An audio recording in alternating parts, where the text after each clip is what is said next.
What's up, everybody? Welcome to another episode of Why We Love PlayStation VR. Sitting across from me this weekend, every week, that guy's not Will. That guy is Dez. This guy is Dez. And Will, we're going to have some words. And sitting across from me, of course, is Brian Paul. And every week on Why We Love PlayStation VR, we dip into the PlayStation VR archive.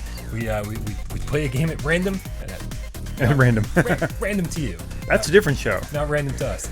and then we play the crap out of it, see if it's been getting loved by developers, and see how it's aged over time. And then, of course, we let you know whether or not it's worth your time. Yes. That being said, Desra, what game did we decide to play this week? Squishies. Don't compare my little kitty to Squishies. Yeah, we're playing Squishies. Squishies by Brain Seed Factory. Yes. Released November 20th, not that long ago, 2018 for $24.99. Yes, it was. Squishies is a, I guess a puzzle platformer in a certain aspect. I mean, there are platforms and it's puzzly. Yeah. I mean, did you ever play Marble Madness? Yeah, it's the same idea. Similar. A similar idea. Yeah. You control a squishy, which is a little ball, which actually you don't control it directly. Right, so this is already the differences between Marble Madness and this. Yes, you have no direct control over the object you're controlling, which is problematic. You have two dead fish. Yes. Well, are they dead? I'd like to say they're dead. Yeah, okay. Because that makes it more fun to me. And yes, so each one you have the ability to blow or suck. You basically blow some air out to push your squishy along, or you can hit the suck button and bring it towards you. The goal in every level is to get your squishy, or multiple squishies, to a goal, kind of this glowing, domey portal thing. And along the way, maybe pick up some crystals. Yeah. Or the hidden... Is it a crystal egg? Yes, there's a crystal egg. Yeah. So there are a number of crystals hidden throughout the levels, and so basically, it's very similar to many mobile type games where there's like, okay, if you achieve the main goal, hooray, thumbs up, you beat the level. But the sub goals are to do it with losing a minimum of lives, finding all the crystals, finding the egg, and doing it under a certain amount of time. Yeah. I gotta say, I had to go back. I was like, this game sort of felt like it came out of nowhere. Yeah. And I remember seeing the previews for it or the trailers for it, and it had this. Do you remember the show Mad Balls? Right, the cartoon. Yes, I do. So it was similar, right? It's like these kind of like squishy ball things with ugly faces. Right. I think they're supposed to be adorable. Yeah, they're little kind of fish things. Things like they kind of like, but they do have like little hands and like legs and stuff like sort of sticking out. Some of them, I think they're all supposed to be different. Yeah, they're different colors certainly, and there's slightly different character designs, but there's not a lot of character to them. They don't move. They don't animate. There's no story. None of them, even though they're all different colors and they all have different looks to them. They don't do different things. No, not the base squishy by themselves. Eventually, you do find like kind of different power ups and things that let you. Move through the world a little differently. The reason I bring up Mad Balls, yes, sorry, I'm like pulling you back. No, that's fine. Is because when I saw the previews for this game, it did a very Mad Balls like thing. It was like it didn't show any gameplay. Yeah, and it showed like one ball like roll on, or one of the squishies roll onto the camera, and then another one roll another, and then they blow around, whatever. Yeah. And I was like, is this for a TV show? Is this for a cartoon series? Is this for something? Is this game, because of how they're presenting it, has to be like the game that goes along with the animated movie or the cartoon or whatever it is, or the toy line. Yeah. And I'm shocked to find out that that's not the case at all. No, this is completely from an indie developer, Brain Seed Factory. They have one other game, I think. Typo Man, yes. And Typo Man is like... Typo Man has like a unique premise, has a unique art style. I mean, I guess it's kind of Limbo-esque, but it does this interesting thing. Yeah, but I mean, the fact that like the typography and the letters are actually part of the universe is very kind of dark and twisted too, and reviews really like pretty positively. I think I checked the Steam reviews. And I think it's pretty positive overall. And so I was like, oh man, Brain Seed Factory, like they've got a decent history. And most importantly, not VR at all. It's not puzzle, VR at all. It's a platformer. Yeah, and it's on PlayStation 4. I think it's like $10 or something. Yep. So if you're curious about it, it's there. And it's not a big company. It's like 6 or 7 people. I checked the website. And so like, it's like dudes doing some interesting things. And so this is their first dive into VR, it seems like. And going back to the fish, I was like, oh man, like when I finally saw how the game was going to be played, Yep. I was like, I saw these fish, and again, I think they're dead fish, but they're probably alive. I don't know. I wasn't really paying too much attention. Are they moving? Are they wagging their tail? I don't think fish wag tails. If they're really happy, I guess. I don't know. It's possible. I want a pet fish now. Cute little waggy tail. But that screams to me like some sort of quirky Japanese game that never got localized. You know, like Okay, yeah. from the PlayStation 1 era or something. Sure. It's like, oh, you got two Yep. dead fish in your hands. Like it's something really strange. Well, I really think like during the intro levels and things like that, it really looks more like a pod racer than anything else. Like there's your little alien thing. There's yeah. the two fish kind of zooms in like that. Yeah. It like looks and moves and flies like a pod racer, and that's all I was thinking. Like, was this some kind of failed like LucasArts license that didn't work out? I don't know. I mean, this is pod racing on many levels, but we'll get there for sure. And so, but then that quirkiness doesn't really of the fish doesn't really translate to any other part of the game. No, I mean some of the character design on the enemies, like, and this is I think going to be a common refrain. Like the actual like visual design of the world is really great. Like the characters, I mean, the monsters, the enemies you run into, they're up there with your other classic video game monsters. There's like the little bee things with the flower petal propellers. No, I think they look great, but then the main character, the thing you're interacting the most with, they're just these kind of lumps. Yeah, It's a little weird. I mean, they've got to be spherical so that they roll. Yeah. So, but there's more to it than just sucking and blowing. Right, you're grabbing the world. Oh yes. And I think we need to discuss this isn't tethered, right? In tethered, No. or Dino Frontier, you grab the world and you kind of like, boom, you can like slide it toward you or move Right. it around, and it feels really good. Yeah. My first issue with Squishies actually came from just trying to manipulate the world, Okay. because it's not the move button, because that's reserved for, I think, sucking. And it's like the X button, I believe. It's the X button on this side, and it's the was that the triangle there on the other side? It's like you're pushing face buttons to grab the world, and then zoom in and out and twist it around, and it never quite feels as natural as one of those other games. It may not be quite as natural, but I think it really works. And actually, that was one of the things I enjoyed about it, was the fact that like it could operate on such a massively different scales. You could be, you could look, because some of these levels get very large. Very quickly. There's tons of stuff going on. Yeah. So you can zoom out and get like a macroscopic view, and then just fly yourself in.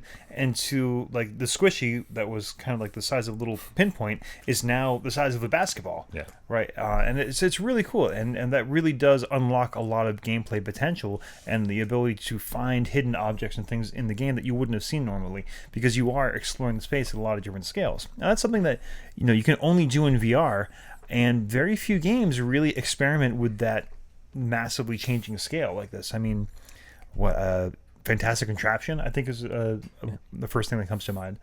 Did you find it strange that your fish did not scale with you? Yes, the fish don't scale, and neither do their amount of power. Yeah. I guess. I was thinking that, right, when they're kind of like smaller, maybe you'd have like a huge amount of power because the fish were so big compared to the universe, versus when the scale was, when you zoomed in and the squishy was larger, maybe they would have less power. But no, it's the same. It's the same. Yeah. And it just to me when you're zooming and scaling, it seems, I'm like, there's a disconnect for me, because I'm like, the world is getting bigger and smaller, but my hands, or the fish, are not. And so it always throws me for a loop. I really do like, getting like really zoomed in. Yeah. And I'm like, oh, this is pretty cool. But then like, I'm like, oh, my controllers are so tiny now. But anyway, so that's what you're doing. You're zooming, you're twisting the world. You're basically trying to find the best path, I guess. And collect those crystals along the way. Right. There's a lot. Are the levels timed? They are timed. They are timed, but here's the thing: there are no penalties for taking too long, and you really have as many lives as possible. Like if your squishy rolls off the level and lands in water, it dies. Yeah. They cannot touch or go anywhere near the water. They're like super absorbent. Like they blow it up and explode.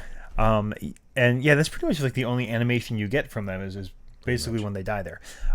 But you can, die as many times as you want. You don't necessarily get punished for it. You won't get the highest possible score, but you can just go ahead and, die over and over and over and over and over and over again, which you will, and there's no real penalty for it. The worst penalty is maybe the worst penalty of all, which is if if you just did this whole section of the level and you didn't hit a checkpoint. Well, now you got to go back and do that again because the squishy popped up at your last checkpoint, and you got to go, bring the world back over and then go try again. Yeah, there are checkpoints sprinkled throughout the levels, but you do have to physically land your squishy on them. Right. And even then, I mean, just like most games, if they gave you a checkpoint, that means something really hard is about to happen. So it's not that much of a, I just made it through, excellent, and I didn't make it to the next checkpoint, so I have to go do that whole thing again. There's a ton of levels in this game, too. There are 100 included with the game. Yeah, and that's all spread out over 5 worlds. 5 worlds, yep. Yeah. And then on top of that, do we want to just jump to the level creator now? Or? Oh, absolutely. Yeah. So on top of that, the dev team said, hey, we enjoyed making this so much, we want you to be able to play along too, so we're going to give you, it's not just some dumbed down level editor. This is basically the level editor they were using to create the levels for themselves in the game. Yeah. They're giving you basically their dev tools, saying, here's exactly what we used to make these levels go crazy. And I think that's a plus and a minus, because I feel like once you, first of all, before we even talk about the tools they give you, the way you unlock each of the items you can place in the world is by playing through the game itself. Yes. So if you want to dive in and just start making levels, you're going to be severely limited at first. Like, you really need to buckle down and spend some quality time with the solo campaign. Yes. And then once you've, some of these levels took me upwards of 15 minutes each, right? I blasted through a few, like you can see in the gameplay footage. The first one I did for this took, I think, 13 minutes, and then the next few I did were 3 or 4 minutes apiece. Yeah. After the first level, I was like, I don't care about collecting the crystals. That's what I was gonna say. I just want to push forward and keep making my way through because there's you can spend a lot of time in this game just not getting to the end, just trying to work yourself away around the level and pick up all the crystals. Even the quote unquote easiest levels can become nightmarishly hard if you're trying to do 100% complete on all of them, and at a decent time, and without losing a bunch of squishies. So if your mission with squishies is to be like, I can't wait to use the level editor, then man, just ignore all the secondary stuff. It's just okay, here's a new level, get to the end. Here's another new level, get to the end. And every so often, it'll show up at the end of the level, said, oh, this unlocked. Yeah. And what that says, this unlocked, well, that's for the level editor. Right. The level editor, I think, is great. I think the level editor is really robust. It allows you to very quickly make very big levels. Yes. And I think that's where the plus and minus kind of comes in with it. Okay. Is that the developers were like, hey, look, we get these tools at our disposal. Let's make some really big, really quick levels. And and it feels like once you start making the levels, you're like, yeah, okay. This is how these levels were made. And I think it kind of, if there was any magic to be found in the game, the level editor removes said magic. Well, yeah, there aren't many. There are a few levels. I don't know. You play along and you see variations on a theme. And every once in a while there will be a level that, oh, this is something totally new and interesting and intriguing, and then just kind of coast along for a while. Yeah. So there aren't, you hear there are 100 levels. There's going to be all this experimentation with creative gameplay and things like that. And apart from the introduction of different mechanics and newer, I don't want to go into every detail because there are quite a lot of things added here, but there's not a lot of, I guess, using the space itself. Yeah. The level design itself to make things interesting, with a few exceptions. So yeah, I can definitely see what you mean there. Before we get off of the level editor, I do want to say that they make it about as easy as possible to share with everybody. Yes. You name it, and then you click one button and you upload it. Right. And so then you can go check out everyone else's levels, literally with a push of a button. They made it about as easy as possible. And I'm going to say that I've seen levels that other people have made, and they're up there with some of the official Squishy levels. There's been some really interesting creativity, and I think Brainseed could actually take a few lessons from some of the people who made some of these levels, because some of them are really different, something you wouldn't expect to see. So props to some of you level creators out there. But I think this is when we sort of need to get into like our, if you want to call it, critical analysis. Yeah, this is where this is a very odd game to kind of judge, because it's very solidly built. Like I said, this isn't like, games we've seen where the team didn't care. It's just everything's half-assed. I mean, this is polished. It looks good. It looks like a game that serious people made to get a game out there. My biggest problem, and this is kind of a big problem, is with the core gameplay mechanic. This is a game that requires a lot of precision. Yeah. You have sometimes where there's paths that are only slightly wider than the squishy itself, and there are no rails. Nothing is curved. Okay, everything is just like basically these flat lines. It's kind of like the two things that kept coming to my mind the whole time I played this. Do you remember Labyrinth? Not the movie with David Bowie. The, I guess, board game. Yes. Piece of wood, with a little maze and the two knobs, and you move the thing. I love Labyrinth a lot. Yeah. How many times did you actually beat it or a few times? Not often. Yeah, it was basically you had to do all these very fine controls with these very not fine knobs. I got really good at cheating. I found a way to and make it hop. Exactly. Yeah. Don't cheat. And then take that, and then remember the first time you ever played a Rainbow Road in Mario 6 in any of the Mario Kart games? Yeah. And they had no edges for anything? Yep. It's like Labyrinth and Rainbow Road mixed, as far as the level design. And then the tool you have is not a precision tool. You are blowing air. Yeah. So if you get it dead on exactly straight, it might go where you want it to. But if it's off at all, even a little bit, you're just blowing it off into the water, and then it dies, and you have to go again. What you're trying to say is, have you ever played Rainbow Road with a vacuum cleaner?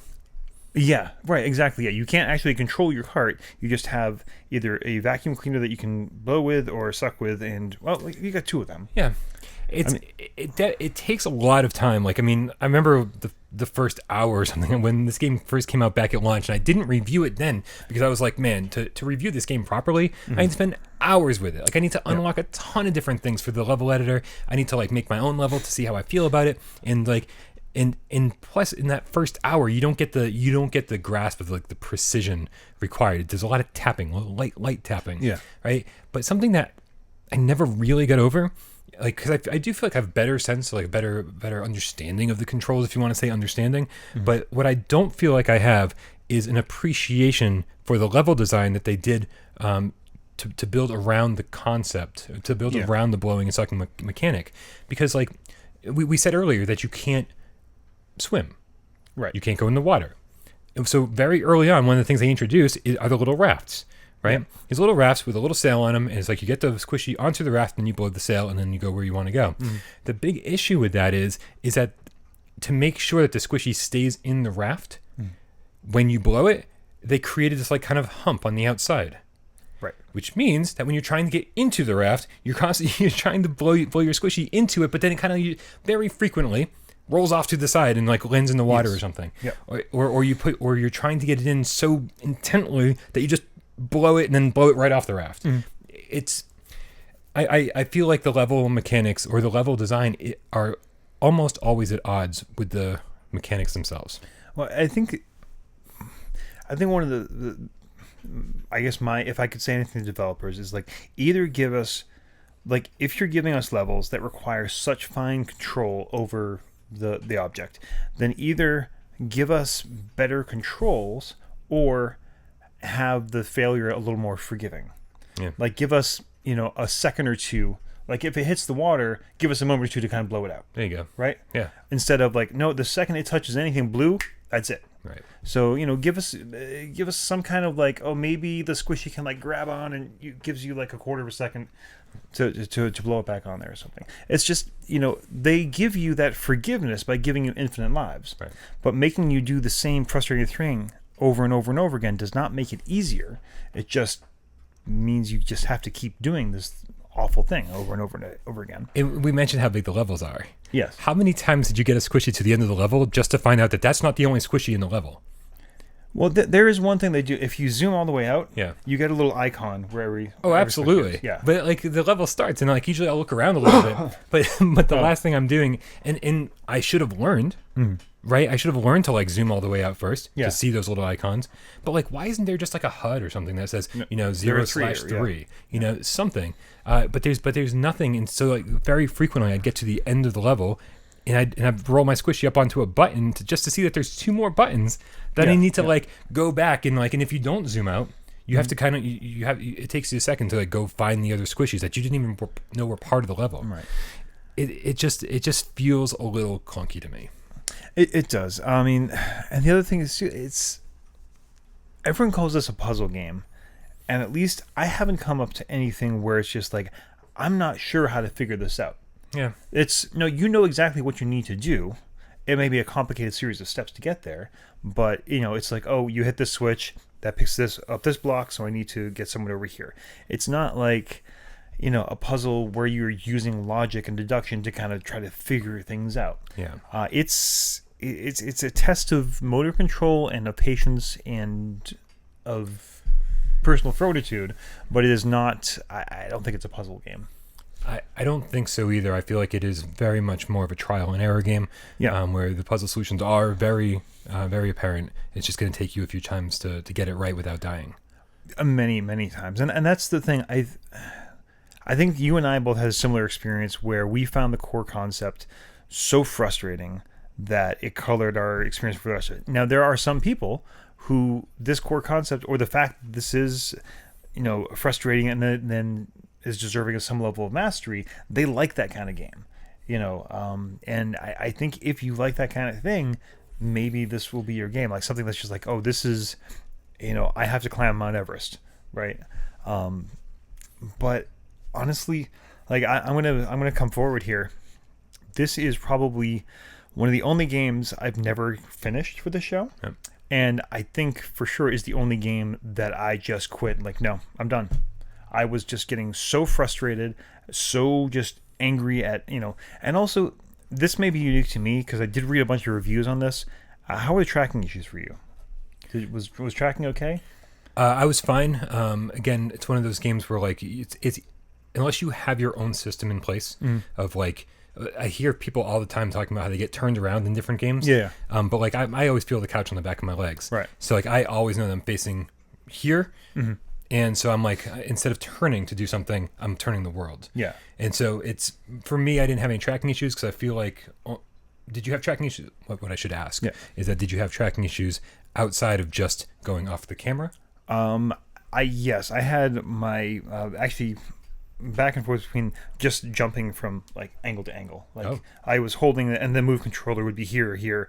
I mean, I did, I shut down PS4, totally restarted it. I adjusted my camera angle, thinking that maybe it was at, catching it some weird way. And this is really super freaking frustrating because if it's, you're trying to get, you're aimed here and you've got them lined up and all of a sudden the controller jumps to a different angle. Well, now he just blew him off the thing and it wasn't your fault. Right. It's hard enough to do this correctly when you think you're entirely in control, but when the one thing you have to control the game with is unpredictable. That's not good. Yeah. So, no, but I didn't experience any of those. But please, I want to know now. Like, if this is an ongoing issue with anybody who's played this, please let us know in the comments. I did go through a bunch of other reviewers just to see, was this just me? And there were a couple who said, "Oh, there was terrible tracking." But most of them seemed to say it was really good tracking. Okay. So I don't know. Again, maybe it's my setup, and that other reviewer had a similar issue. So I'm I'm willing to cut him a break on that, but it was really like that was my lead into saying I was done. I had to tap out of this game because for my sanity. I think we should rate this thing. Okay, all right. So our rating system is usually pretty easy. It's a 1 is yes. You have to buy this game. If you have a PSVR, this is definitely going to be in your library. It's just the best of the console. 2 is Yeah, sure, why not? If it's a genre you particularly like, or if it's on sale at a decent price, go ahead, pick it up. It's not going to hurt you. And 3 is no. Friends don't let friends buy crap. We need to vote with our wallets and tell developers that we deserve better. So, 1, 2, or 3, what do you think about Squishies? I held back a lot of my thoughts about this game until my rating. Yes. So take a nap or whatever. I'll get back to you in a second.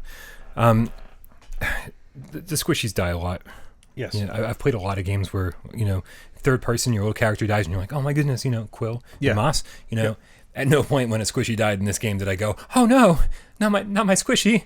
Yeah. Every time a Squishy died, I went, fuck, I gotta do that again. Exactly. Or even worse, not crap, I died. Crap, why did I die? Because of some stupid physics, or because of the level design or something. It's like, oh, that was just unnecessarily difficult for no reason. Yeah. Also, I mean, just on top of it all, like you'd mentioned, like that you're okay with like the graphical style and like the world design and stuff. And I'm not. Okay. I'm not. I think the textures are bland and boring. I think that it looks so much like a PlayStation 1 game. Yeah. I'm just not a fan of the way it looks. I'm not a fan of the Squishies themselves. I think I think they were going for cute, and instead they ended up somewhere in the annoying range. Yeah. I don't. When I said I didn't review this game at launch because I knew I had to spend more time with it, it wasn't because I needed to spend. The review didn't get done not because I knew I had to spend more time with it. The review didn't get done is because I didn't want to spend more time with it. From the word go, I was like, "Are you kidding me?" Yeah. Like the gameplay mechanics, I was just like, "This isn't fun." I guess like in VR makes everything better. I can only imagine what this is like. If it was on a flat screen, It's hard to hide my dislike for this game, my disdain for this game, because games inherently should be fun. Yeah. And that's the second you get, your idea down for a game and you start experimenting with it, the first thing you should ask yourself if you're making a game is this fun? Yeah. And is this going to be fun for 99 more levels? And the answer for me, hands down, is no. It's not fun on level 1. It's not fun on level 2. And I promise you, it's still not fun on level 20. Yeah. Right? So the difficult part for me rating this game is that I actually really enjoy the level editor. I think the level editor is the shining high point in this. I think that if you're an aspiring game designer, level editors like this are something that you should kind of have and wrap your head around to go, you've got all these tools at your disposal. How can I make something that's interesting and fun with the limited amount of tools I've been given? Right. The downside is that this level editor is for Squishies. Right. Yeah. If this was a level editor for almost any other game, I'd be like, sweet, I'm going to spend a lot of time with this. Right. And I spent like a half an hour, messing around, making a level. And I was like, this is fun. But then I was like, oh, I don't actually want to play the level I just created. Yeah. So the fact is, Dreams is coming. You're going to be able to create your own levels. There's plenty of other ways to create your own levels in other games. And because of all of that, and because that the core concept of this game just isn't fun, I have to give this a 3. Yeah, I'm kind of in the same boat. I'm a little more forgiving on the graphical style. I do kind of like it. I like, if you actually look at the individual elements, like anything that's not like the ground looks really good. Like again, going back to like the enemy types and the creature types, you can zoom in on those and there's definitely some thought, there's some nice creativity to them, and those look good. The textures themselves are kind of flat, but I think I'm a little more forgiving of that, because I think it does work into the world that's there. But that still doesn't, like, the fact that I'm slightly higher on the visual design doesn't change the very simple fact that the core mechanic is incredibly frustrating to use. Like the basic idea of the game is not fun. Yeah. I think you know it. It's not fun. It's very frustrating, and it's like, I'm not against, like, don't misunderstand me. I'm not against a game being difficult. No. I do like a game that is difficult and it takes time to master and to understand. But it's just, I get the sense that even if I master this and I play it exactly the way they meant to play it. You know, I did read, and something I guess if I ever do, I'll try again. There is kind of a skill of like having one on blow and one on suck right on top of it, and being able to sort of control it like that a little bit, bit better. Is that how they want us to play this game? Yeah, I don't know. Here's the thing: if you like the basic mechanic, you've got a great game and tons of hours to play. Yeah. If you don't, then it's not ever going to get any better. And it's $25. And it's $25. I could right now list off 20 games that are $25 or less that are amazing on PlayStation VR. And this is just not one of them. This to me screams $10 game. Mm-hmm. And in the fact that they're asking $25 and I don't like it. I'm not even saying if it goes on sale for $10 you should pick it up, because that would be a 2. The only thing that's stopping me from like absolutely F you, this is a 3, why are you wasting my time, is kind of rule number 1 is not everything is for you. And we know some people, hello Will, that either seriously I don't know Will anymore. He and I aren't talking anymore. But there are some people out there who really do enjoy this game, and legitimately, I think. And there is a community of level editors and level builders. Yeah. And so there are people who do like this core gameplay mechanic. I don't. I can't get my head into place to understand how they do like it. Mm-hmm.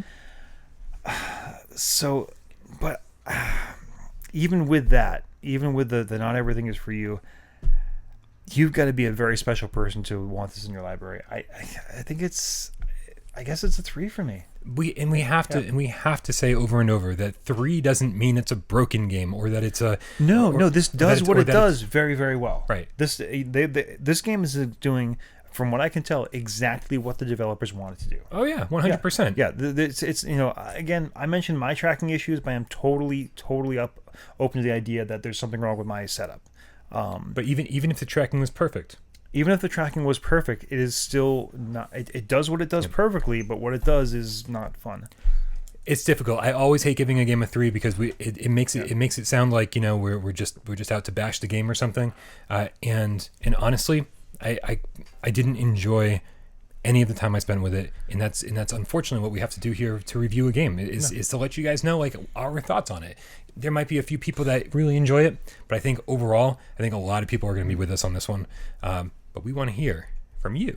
I am really we do say that at the end of every show. Did you like it? Did you? I would really like to honestly, and don't just say because it's good. What is it about this mechanic that you like that I'm missing? Yeah.